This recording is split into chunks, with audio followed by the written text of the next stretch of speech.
সুরে বাজালি তাল ঘুম দিয়া কাটালি রে মন চিরকাল। আমরা আসছি দুনিয়াতে, একদিন চলে যেতে হবে। আমি চিরদিন এই দুনিয়াতে থাকবো, আমার কখনো মরণ হবে না, মৃত্যু হবে না, এই গ্যারান্টি কেউ দিতে পারবে? কেউ পারবে না। জন্ম যেহেতু নিয়েছি, মৃত্যু অনিবার্য। যেই সময়টুকু আপনি আমি পেয়েছি, এই সময়ের হিসাব কিন্তু একদিন মালিককে দিতে হবে। আমি রঙের দুনিয়াতে এসে রং বাজারে মেতে রইলাম, খাইলাম আর ঘুমাইলাম, এইভাবে আমার দিন চলে গেল না। প্রতিটা সেকেন্ডের হিসাব, প্রতিটা মিনিট, প্রতিটা দিন, প্রতিটা রাত্র, প্রতিটা সকাল, যাই কিছু আপনি আমি করি না কেন, সর্বকর্মের হিসাব আমার মালিককে দিতে হবে। তাই মানুষ, তুমি এসেছো, তুমি শুধু ঘুমিয়ে থেকো না, তুমি যেই মালিকের মাধ্যমে আসছো সেই মালিককে তুমি চেনার চেষ্টা করো।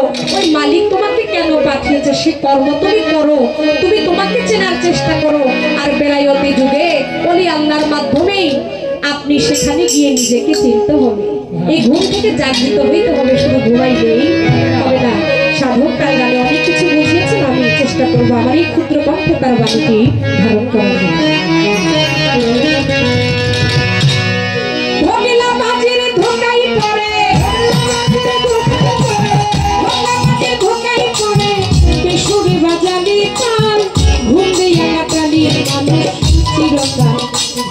কাটাইনি মন চিরকাল, ঘুমিয়া কাটাইনি মানুষ চিরকাল।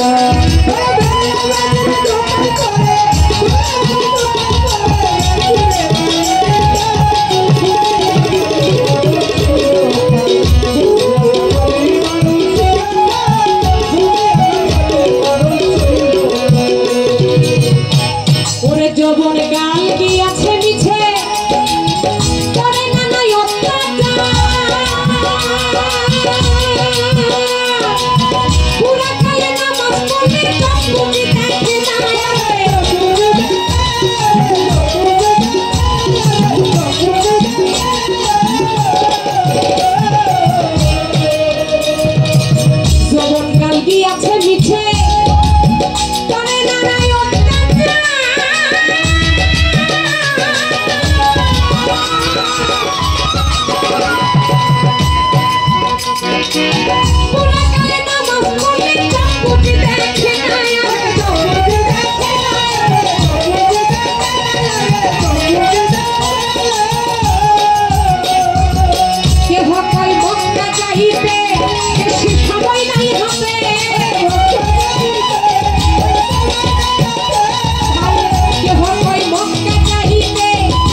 কষ্ট নেবেন না।